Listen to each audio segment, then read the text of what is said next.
Je suis Harold de Juillet, directeur général de Cerner en France. On est implanté depuis une douzaine d'années. Nous sommes ravis de participer au CATEL. CATEL, c'est un des rares lieux où on peut réfléchir à l'avenir de la santé. Le thème cette année, c'est l'e-santé, ce qui correspond au cœur de métier de Cerner. J'ai la joie de participer à la thématique GHT, Groupement Hospitalier de Territoire, qui est la réglementation qui change la donne. Et c'est une réglementation en plus qui est très intéressante parce que tous les acteurs s'accordent pour dire que c'est très intéressant et que ça fait bouger les choses. Donc j'aurai l'occasion avec deux participants qui sont aussi mes clients, le CHU de Nantes, en la présence de Pierrick Martin, le DSI, et le DIM, M. Dufossé, du GHT autour du CH de Lens, de discuter de ce que font le GHT. Nos projets, nous sommes éditeurs de logiciels, spécifiquement dossiers patients informatisés. Nous avons de belles réalisations à nos actifs, notamment le CHU de Nantes, qui a été déployé sur les 2 dernières années, et le CH de Lens, qui est en cours de projet, un contrat que nous avons signé l'année dernière et qui se déploiera l'année prochaine. Ça, ce sont nos réalisations cœur de métier.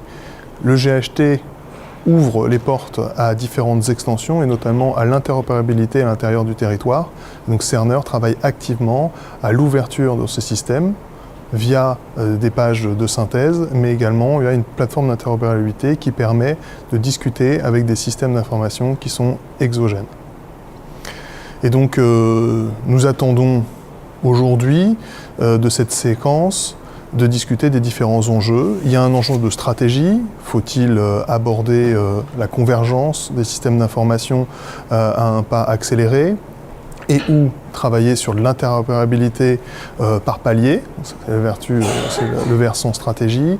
Il y a un versant investissement, ce ne sont pas des travaux qu'on peut mener sans investissement, sur fonds propres quand les établissements vont bien, mais pour éviter de créer une fracture numérique à l'intérieur des établissements hospitaliers, pour les établissements qui en ont besoin pour leur bassin de population, mais qui n'auraient pas les financements, il faut qu'il y ait un investissement public. On va dire ça, c'est l'aspect financement, argent.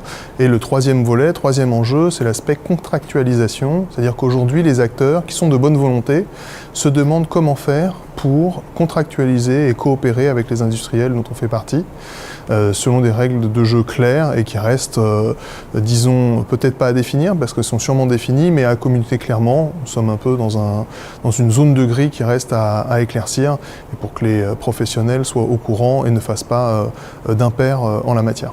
Donc c'est les 3 enjeux que j'espère qu'on abordera aujourd'hui dans la table ronde.